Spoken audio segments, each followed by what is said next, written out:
दिन होना चाहिए मंगलवार। कौन सा दिन होना चाहिए? जम के बोलो जरा, मंगलवार। विवाह शादी में देरी हो रही हो, या कोई नया कार्य चालू कर रहे हो उसमें देरी हो रही हो, या कोई सर्विस के लिए नौकरी के लिए जा रहे हो और वो कार्य नहीं हो रहा हो, तो एक धतूरा, केवल एक धतूरा, उस धतूरे को फोड़कर उसके अंदर का फल निकालकर उस फल को शिवलिंग पर चढ़ाकर एक लोटा जल शंकर भगवान को समर्पित। दिन होना चाहिए मंगलवार। कौन सा दिन होना चाहिए? जम के बोलो जरा, मंगलवार। समर्पित करो।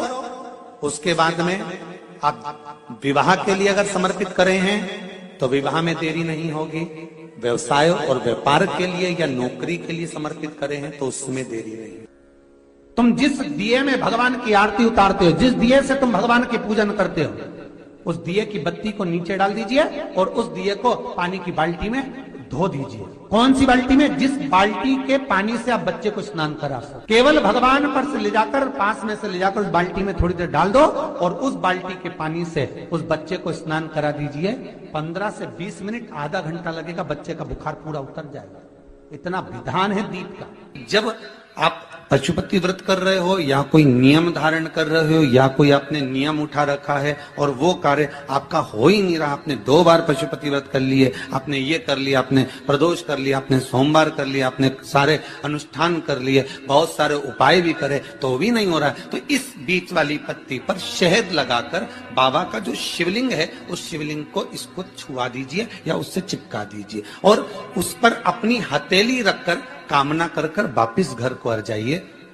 बाबा आपकी वो मुराद शीघ्र 3 महीने के अंदर पूरा कर ही देता है। ये पक्का। 3 नियम अपनी जिंदगी में धारण कर लें। अगर ठेला लगा रहे हैं रोड पर, अगर आपके पास में कोई व्यापार नहीं, कोई दुकान नहीं, कोई सर्विस नहीं, कोई नौकरी नहीं, 3 नियम जिंदगी में। पहला, एक बार जिंदगी में पशुपति व्रत अवश्य करो। दूसरा, प्रत्येक प्रदोष एक शंकर जी के मंदिर में दिया और एक अपने घर के दरवाजे पर दिया अवश्य लगाओ, प्रत्येक प्रदोष। और तीसरा नियम बना लो, शिवरात्रि महीने की आती है, हर महीने की शिवरात्रि में शंकर जी के मंदिर पर दिया, बेलपत्री के वृक्ष के नीचे दिया, आंवले के वृक्ष के नीचे दिया और अपने घर के दरवाजे पर दिया।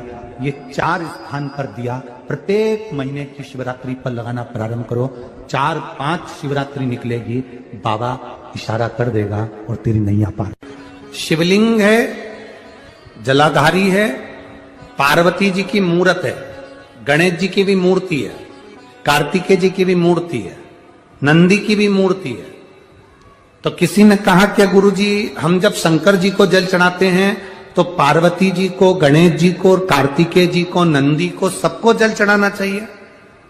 शिव महापुराण की कथा कहती है केवल शिवलिंग पर आपने जो जल समर्पित करा है वो जल पार्वती जी को भी मिल गया, गणेश जी को भी मिल गया, कार्तिकेय जी को भी मिल गया। उसके सिवाय तुम्हें ये नहीं कि यहां भी जल चढ़ाओ वहां भी जल चढ़ाओ, ना, केवल शंकर जी पे तुमने जल चढ़ा दिया, शिव पिंडी पर जल चढ़ा दिया, वो जल तुम्हें शंकर भगवान का चढ़ा हुआ जल सबको प्राप्त हो गया। अब उसने तुम्हें ये नहीं सोचना कि मैंने पार्वती जी को तो स्नान कराया ही नहीं, मैंने गणेश जी को तो स्नान कराया ही नहीं, मैंने कार्तिकेय को तो स्नान कराया ही नहीं। ना ना, आज पंजाब की इस पवित्र भूमि पर अगर ये प्रसंग निकला है तो इसको आप अगर सुनेंगे तो आपका जीवन सार्थक। शिव जी को 5 तरह से जल चढ़ाने का तरीका है। जैसे पंचामृत होता है, दूध, दही, शहद, घी, शक्कर, ये सब पंचामृत के अंतर्गत आते हैं, उसी तरह शंकर जी को 5 तरह से जल चढ़ाने का क्रम वर्णित किया गया। अब उसको समझेंगे, बहुत सावधानी से समझिएगा। पहला, जल लेकर आए, सीधे डायरेक्ट शंकर भगवान के शिवलिंग पर चढ़ा दिया, ये प्रथम जल का चढ़ाने का तरीका। दूसरा, जहां से पानी बहकर जाता है, जहां से जल बहकर जा रहा है, उसके ठीक विपरीत जल उत्तर में जा रहा है, आप दक्षिण में खड़े होंगे और दक्षिण में खड़े होकर उत्तर की ओर मुख करेंगे और शिव जी को जल समर्पित करेंगे। ये रोग मुक्ति करने वाला है और हमारे रोग पर हमें विजय प्रदान करने वाला। ये जल चढ़ाना। एक सीधे मंदिर में गए, लोटा भर कर जल उठाया, शिव जी को चढ़ा दिया। दूसरा जल, जहां से पानी बहता है, शिव जी का चढ़ा हुआ जल जहां से बहकर जाता है, उसके ठीक विपरीत में शिव जी का जल इधर जा रहा है तो तुम यहां खड़े हो, तुम यहां बैठो, यहां मत बैठना, यहां मत बैठना, इधर बैठो। अगर रोग का निवारण है तो यहां बैठकर। तीसरा, अशोक सुंदरी से जल चढ़ाते चढ़ाते शिवलिंग तक लेकर जाना और शंकर भगवान के शिवलिंग पर पूर्ण जल समर्पित करना। यह तीसरा तरीका, यह कार्य की सिद्धता के लिए।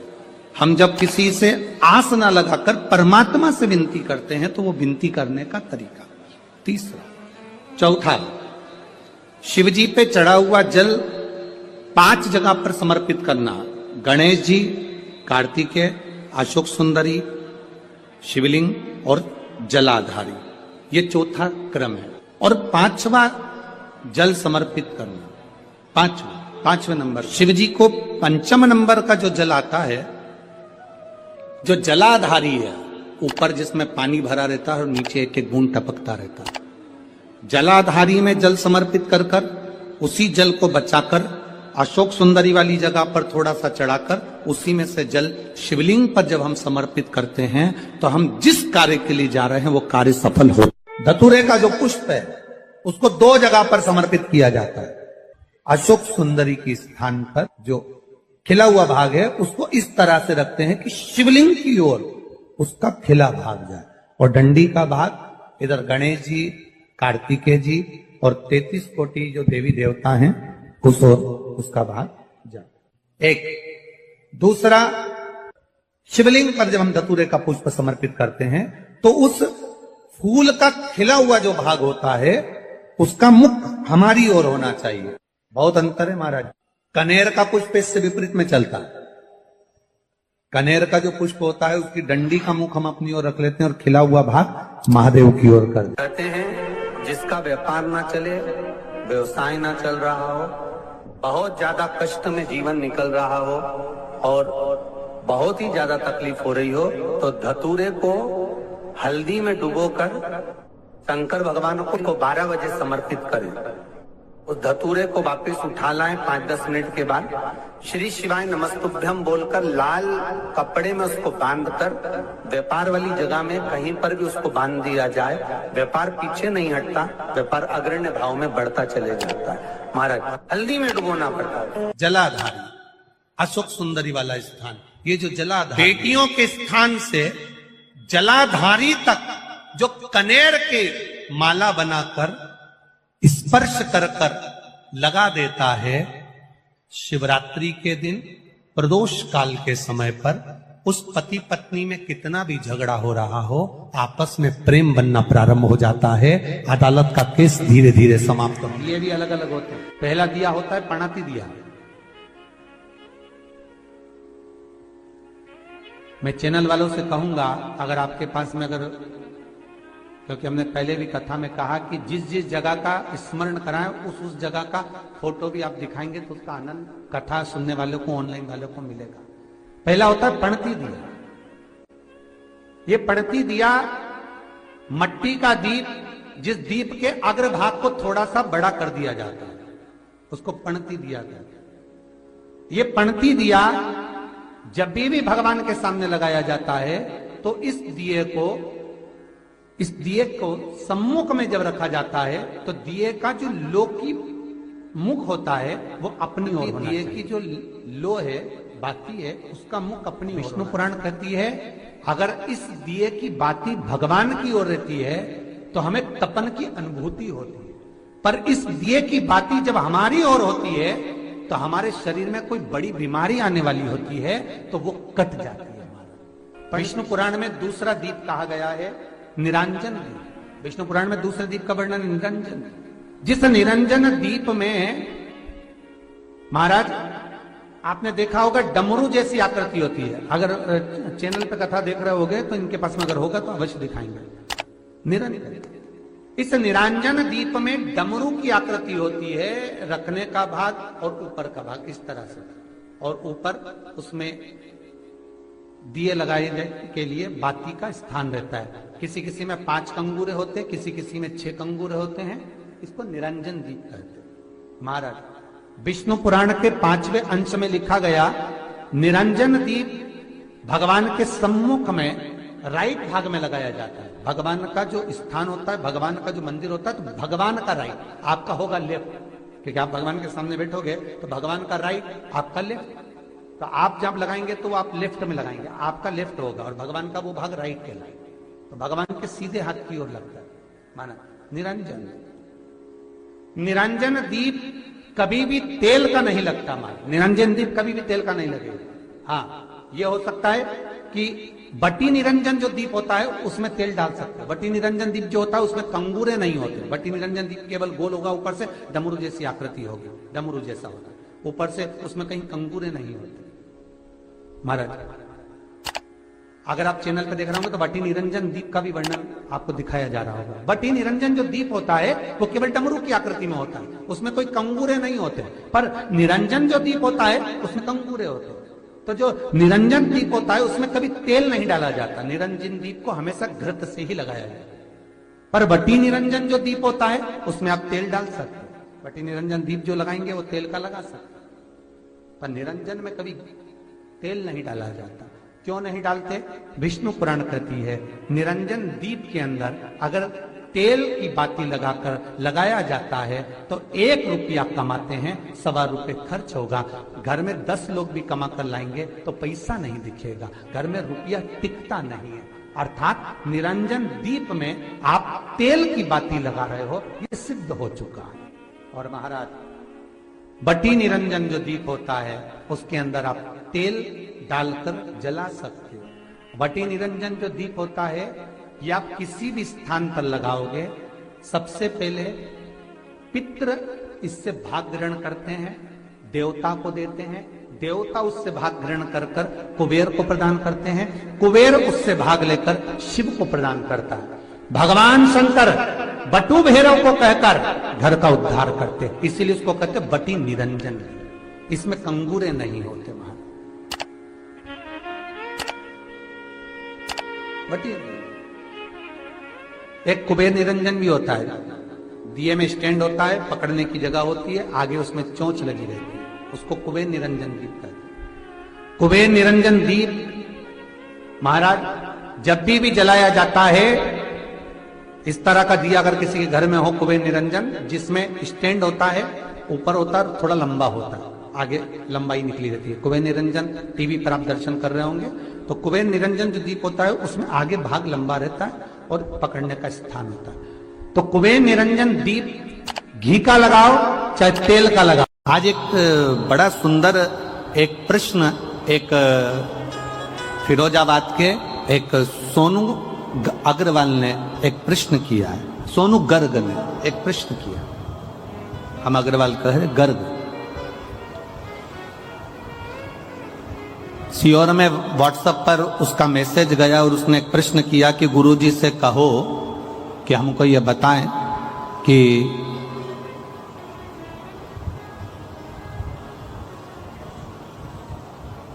शंकर भगवान पर जल चढ़ाने वाले व्यक्ति का गुरुजी कहते हैं कि शिवजी हाथ पकड़ लेते हैं, शिवजी हाथ पकड़ लेते हैं। तो हम ये पूछना चाहते हैं कि ऐसा क्यों होता है?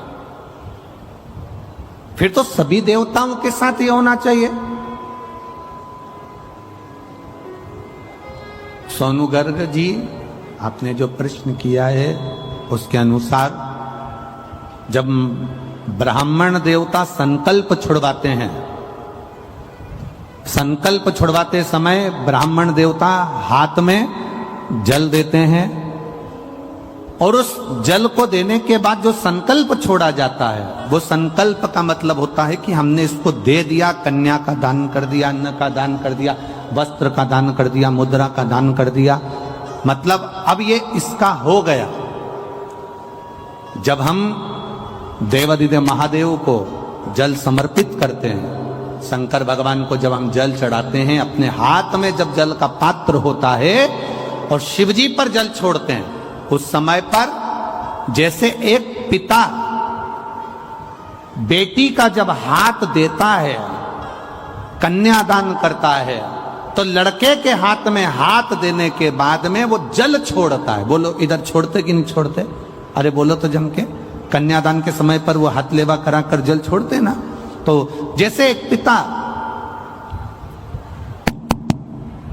पिता जल छोड़ता है, उसी तरह पिता जब जल छोड़ रहा है, उसी तरह जब आप ही ने व्रत किया है, पधारो पधारो पधारो। एक बार जोरदार ताली बजाएं इस बेटी के लिए।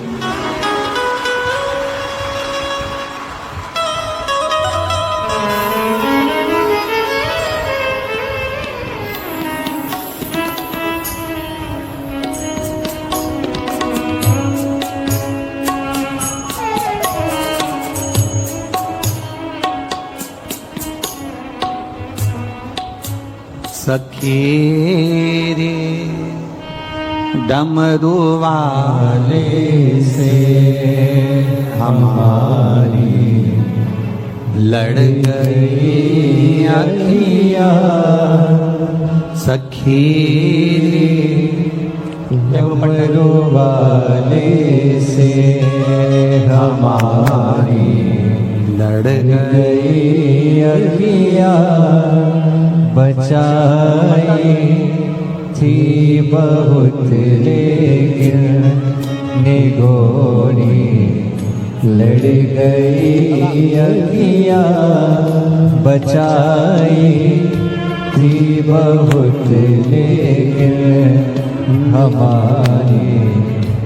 एक बार जोरदार ताली बजा बेटी के लिए। यही मैनपुरी की निवासी जिसने शिव जी की कथा का भाव रखा, शिखा गुप्ता, बहुत बहुत साधुवाद, बहुत बहुत साधुवाद।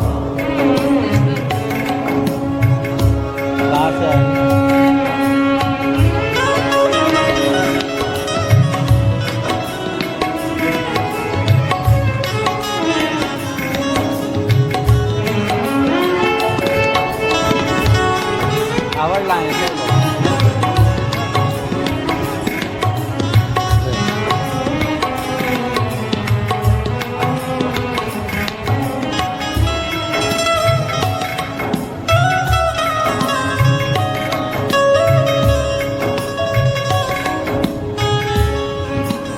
शिव कृपा, शिव की उदारता।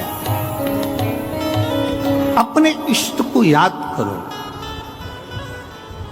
जब दुख की घड़ी आए, कष्ट का समय आए, जब तकलीफ का समय आए, जब दुख की घड़ी आए, तकलीफ का समय आए, तब अपने इष्ट को याद किया जाए। तब अपने इष्ट को याद करा जाए। करा दमयंती ने याद किया जिसकी वो आराधना करती थी।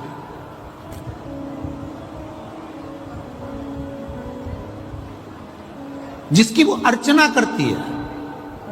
आपसे निवेदन है, आप भी जब दुख की घड़ी आए, कष्ट का समय आए, तकलीफ की घड़ी आए, उस समय पर सबके हाथ अगर जोड़कर देख लो तो उसके बाद में उस परमात्मा के हाथ जोड़कर देखना।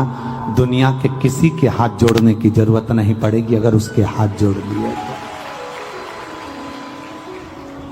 जब हम शिव जी पे जल चढ़ाते हैं, शंकर भगवान पर जल समर्पित करते हैं, उस समय पर हमारा हाथ देवादिदेव महादेव पकड़ लेते हैं, क्योंकि हम शिव के हो जाते हैं और शंकर हमारा हो जाता है। हम शिव के, शिव हमारा।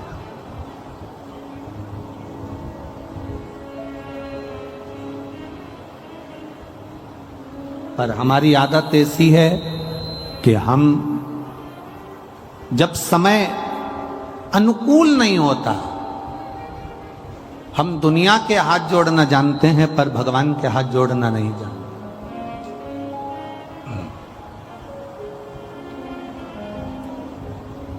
कुछ चीजें अपने पास संभाल कर रखिए।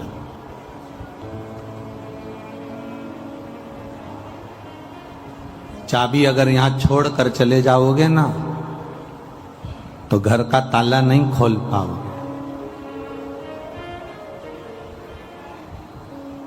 अपने दांत नहीं है, नकली बत्ती सी लगी है, वो बत्ती सी नकली घर पे छोड़कर आ जाओगे ना, तो यहां से जाते जाते भंडारा अगर कहीं बट रहा होगा तो खा नहीं पाओगे। बोलो सही है कि गलत है? अरे जम के तो बोलो।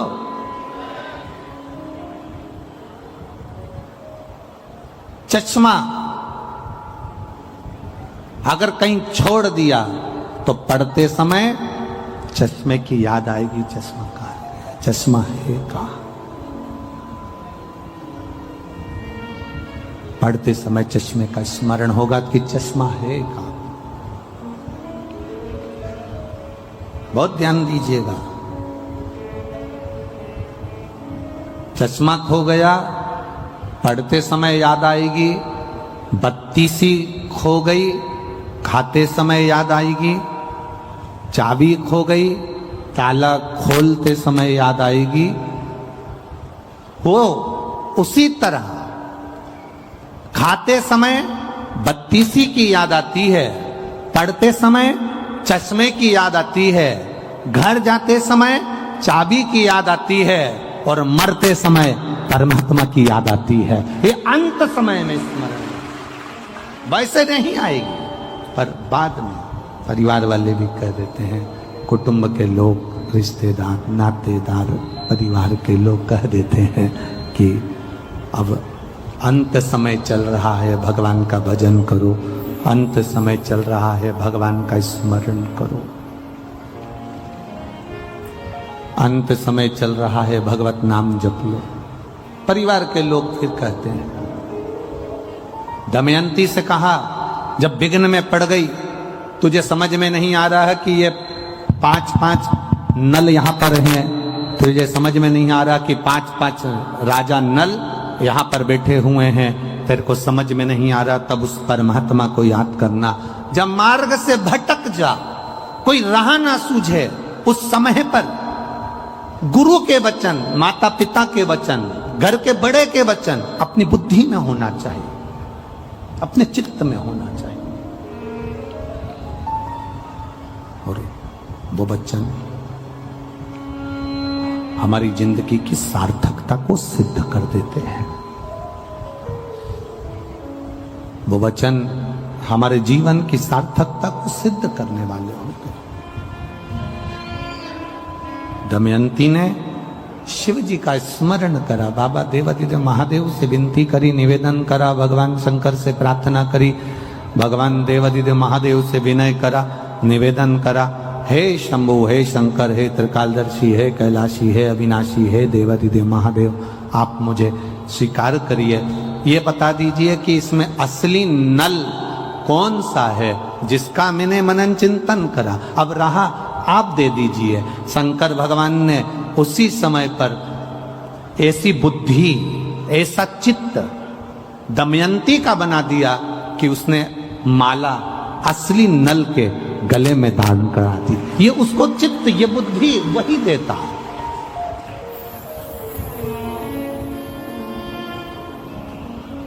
अच्छी बुद्धि दे रहा है तो वही दे रहा है, अच्छा चित्त दे रहा है वही दे रहा है। कभी कभी ऐसा होता है कि वो लोग कहते हैं ना कि विनाश काले विपरीत बुद्धि, विनाश का जब समय आता है ना तो विपरीत बुद्धि हो जाती है व्यक्ति की। तो क्यों कहते हैं ऐसे, क्यों कहते हैं, उसका कारण क्या होता है? जैसे स्त्री, नारी रजस्वला होती है, नारी रजो धर्म धारण करती है, नारी जब रजो धर्म से होती है 5 दिन 7 दिन घर का काम नहीं करती, कोई चीज को हाथ नहीं लगाती, कोई चीज नहीं छूती है। नारी 7 दिन 5 दिन किसी वस्तु को छूना बंद कर देती है, वो किसी भगवान के सामान को, भगवान की सामग्री को वो छूती नहीं है।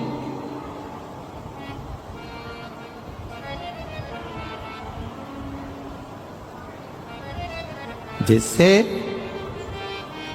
नारी रजस्वला होती है तो वो भगवान को छूना बंद कर देती है, उसी तरह जब व्यक्ति पाप कर्म में लीन होता चले जाता है, झूठ में, पाप में, कपट में, बेईमानी में, प्रपंच में लीन होता चले जाता है, डूबता चले जाता है।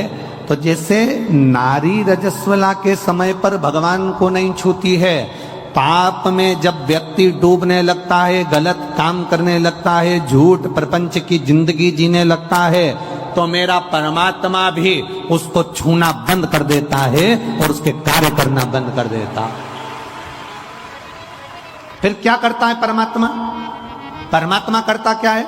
कई लोग कहते हैं हम भगवान को 2 अगरबत्ती लगाते हैं, भगवान हमारी नहीं सुनता। हम भगवान को दिया लगाते हैं, भगवान हमारी नहीं सुनता। मैं रोज मंदिर जाके जल चढ़ाती हूँ, भगवान मेरी नहीं सुनता। मेरी पड़ोसन कभी मंदिर नहीं जाती तो उसकी 4 मंजिला बिल्डिंग बनती जा रही है। मेरे रिश्तेदार एक ऐसा है जो कभी भगवान को नहीं मानता, उसके यहाँ भगवान खूब दे रहा है, खूब दुकान चल रही, खूब व्यापार चल रहा, खूब कमा रहा, 4 हाथ से कमा रहा। आखिर कारण क्या है? उसका केवल एक कारण है, उसका कारण केवल एक है, जो कपट, झूठ, प्रपंच की जिंदगी जीता है, परमात्मा भी उसको खूब देता चले जाता है। उसका कारण केवल एक है, क्योंकि उसके पूर्व के पुण्य उसके प्रबल थे जो उसको आज मिला था। परमात्मा ने उसकी लाइन इसलिए खोल दी कि उसको और मिले, और झूठ बोले, और कपट करे, और प्रपंच करे। और एक दिन फिर ऐसा आता है कि फिर वो पाप का घड़ा फूटता है और फिर किसी को मुख भी नहीं दिखा पाता है। इसलिए आप 2 अगरबत्ती लगा रहे हैं, मंदिर जा रहे हैं, देवालय जा रहे हैं, तीर्थ जा रहे हैं, व्रत जा रहे हैं, कथा में जा रहे हैं, भगवान की भक्ति करने जा रहे हैं, उसका लाभ भले तुम्हें धीरे धीरे मिलेगा, स्लो मिलेगा, पर ऐसा मिलेगा जो तुम्हारी 7 पीढ़ी नहीं 71 पीढ़ी तक तार देगा। तुम्हें एक पीढ़ी से मतलब नहीं, अन्य पीढ़ियां तार देगा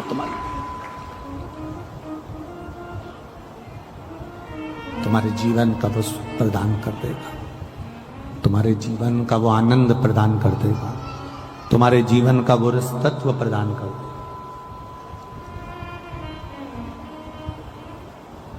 शिव कथा कह रही, विवाह पक्का हो गया।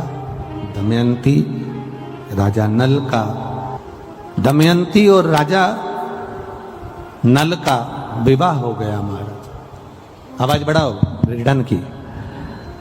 दमयंती और राजा नल का विवाह पक्का हो गया।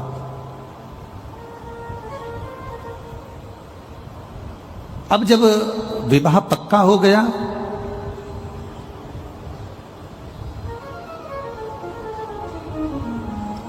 दोनों का विवाह हो गया। दमयंती विवाह कर कर आ भी गई।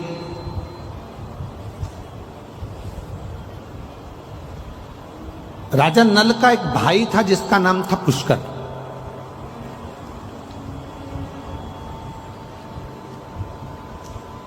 इसको इतनी सुंदर स्त्री मिल गई, इतनी विद्वान नारी मिल गई, इतनी ज्ञानवान स्त्री मिल गई, तो पुष्कर के मन में थोड़ा सा कपट आ गया।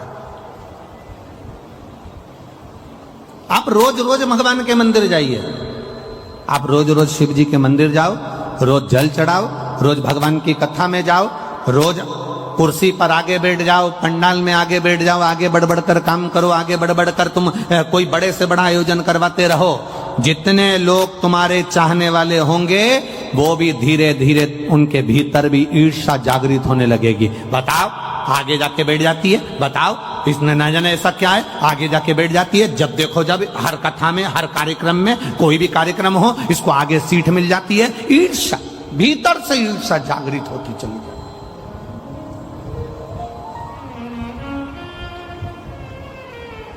अब वो ईर्ष्या जग रही है। हमारा सनातन धर्म, हमारा सनातन धर्म कहता है, हमारा सनातन भाव कहता है, हमारा सनातन धर्म वर्णन करता है, जिंदगी में एक बात अपने अंदर उतार कर रखना। सनातन धर्म कहता है कि कभी अपनों से, अपनों की ईर्ष्या नहीं होना चाहिए, उनके लिए तत्परता होना चाहिए।